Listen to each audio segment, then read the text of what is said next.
sort of bring the notion of love and caring and gratitude and all of those things back into the workplace, because that's really what motivates people. And that's what means a lot to people here. You hear stories from Sarah and Rachel, things that have really impacted and touched their lives. And it goes back to, I think, being more heart-centric. And if we don't have the love, it's just another day of work. And it's just another day, and we go through the motions, and I think we're without the purpose. And eventually, I think we're going to get sick. So think about all the lessons we've heard and begin to build those things back into your lives and also those that you serve. It starts with everybody in the audience. And I think we have to be the examples. And one thing that I think is so incredibly important is taking care of ourselves.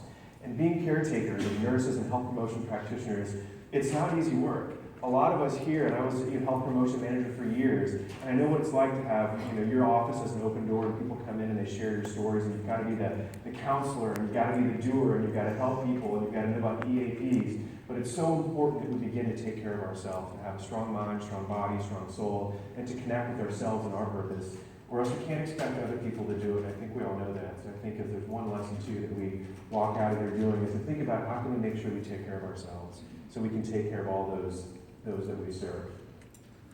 Relationships are powerful, and that's why I think these events are so much fun, and they're so energizing to come here and to build those relationships. I hope all of you at least walk away with one new friend here, or a new set of contacts. If you haven't done so, you still have time. But meet friends, stay connected, share stories, talk about things that you're doing, because that really where the power in my mind comes into place.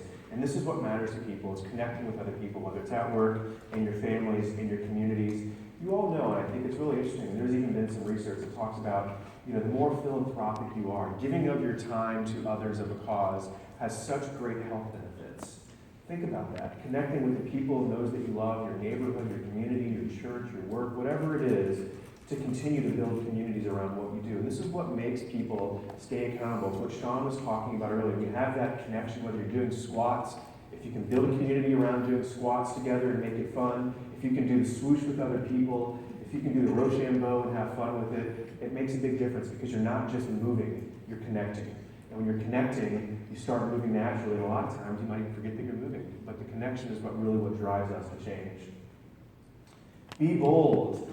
Take a chance. I encourage everyone out in the audience, everyone here, take a chance. Be creative. Just like Walt Disney, whoever else, we've got to have leaders and people that are willing to sort of push the envelope. It's okay if some things you do don't work. Not everything works. We've all failed. Walt Disney failed a million times. I've done things that didn't work. We've all done things that didn't work.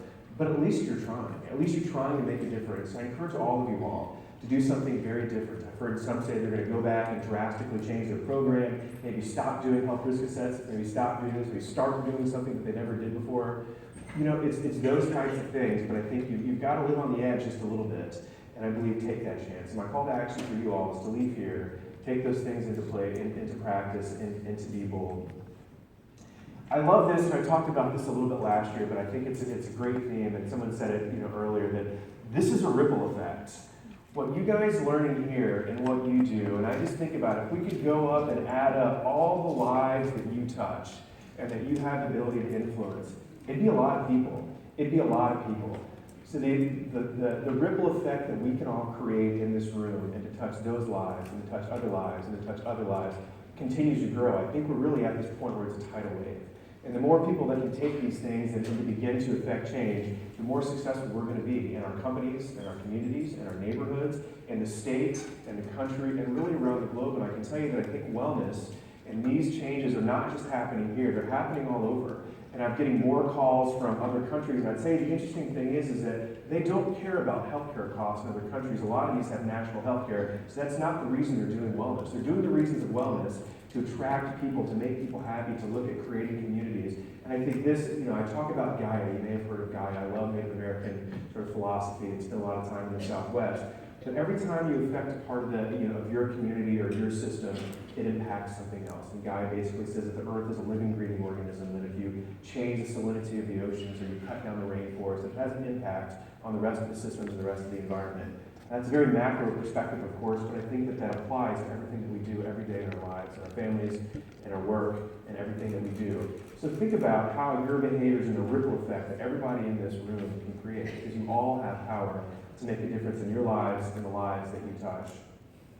We've got another big announcement that I wanted to share with you all. We've talked about the evolution of Wacoa, the revolution